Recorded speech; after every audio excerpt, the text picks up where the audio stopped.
ప్రముఖ పుణ్యక్షేత్రం ధర్మపురి శ్రీ లక్ష్మీ నరసింహస్వామి బ్రహ్మోత్సవాలు రేపటి నుంచి 23వ తేదీ వరకు వైభవంగా నిర్వహించనున్నారు. 13 రోజుల పాటు జరిగే ఈ ఉత్సవాల్లో దాదాపు 4 లక్షల మంది భక్తులు స్వామివారిని దర్శించుకుంటారని అంచనా. బ్రహ్మోత్సవాల్లో భాగంగా పుట్ట బంగారం, స్వామివారి కళ్యాణం, డోలోత్సవం, తెప్పోత్సవం, రథోత్సవం వంటి ప్రధాన కార్యక్రమాలు నిర్వహిస్తారు. భక్తుల కోసం అన్ని ఏర్పాట్లు చేశామంటున్న ధర్మపురి లక్ష్మీ నరసింహస్వామి దేవస్థానం కార్యనిర్వహణ అధికారి సంకేటాల శ్రీనివాస్తో దూరదర్శన్ ప్రతినిధి బండి రవీందర్ ఫేస్ టు ఫేస్ చూద్దాం. ప్రముఖ పుణ్యక్షేత్రం ధర్మపురి లక్ష్మీ నరసింహస్వామి బ్రహ్మోత్సవాలు 10వ తేదీ నుంచి 23వ తేదీ వరకు ఘనంగా జరగనున్నాయి. సో దీనిలో భాగంగా దాదాపు 3 నుంచి 4 లక్షల మంది భక్తులు వచ్చి దర్శించుకునే అవకాశం ఉంటుంది. సో ప్రతి సంవత్సరం నిర్వహించేటువంటి ఈ బ్రహ్మోత్సవాలకు సంబంధించి ఏర్పాట్లు ఏ విధంగా చేస్తున్నారో ఈవో శ్రీనివాస్ గారిని అడిగి తెలుసుకుందాం. సార్, ముఖ్యంగా ఈ బ్రహ్మోత్సవాలు మనకు ఈ 10 రోజుల పాటు జరుగుతున్నాయి. సో ఎలాంటి ఏర్పాట్లు చేస్తున్నారు? భక్తులందరికీ నమస్కారం.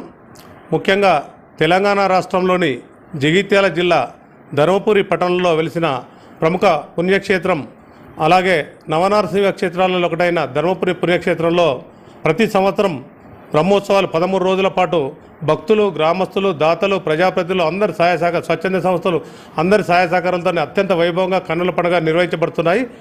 ఈ సంవత్సరం రేపటి నుండి అనగా తేదీ 13/3/2025 నుండి 22/3/2025 వరకు 13 రోజుల పాటు వైభవంగా నిర్వహించడానికి అన్ని ఏర్పాట్లు జరుగుతున్నాయి. ముఖ్యంగా ఈ ఉత్సవాలలో తేదీ 11/3/2025 రోజున స్వామివార్ల కళ్యాణోత్సవం, అదే తేదీ 14/3/2025 నుండి 16/3/2025 వరకు 3 రోజుల పాటు దేవస్థానం ముందు గల బ్రహ్మ పుష్కర కోనేరులో తెప్పోత్సవం, డోలోత్సవం, అదేవిధంగా తేదీ 19/3/2025 రోజున రథోత్సవ కార్యక్రమాలు లాంటి ముఖ్య కార్యక్రమాలు మనకు జరుగుతాయి.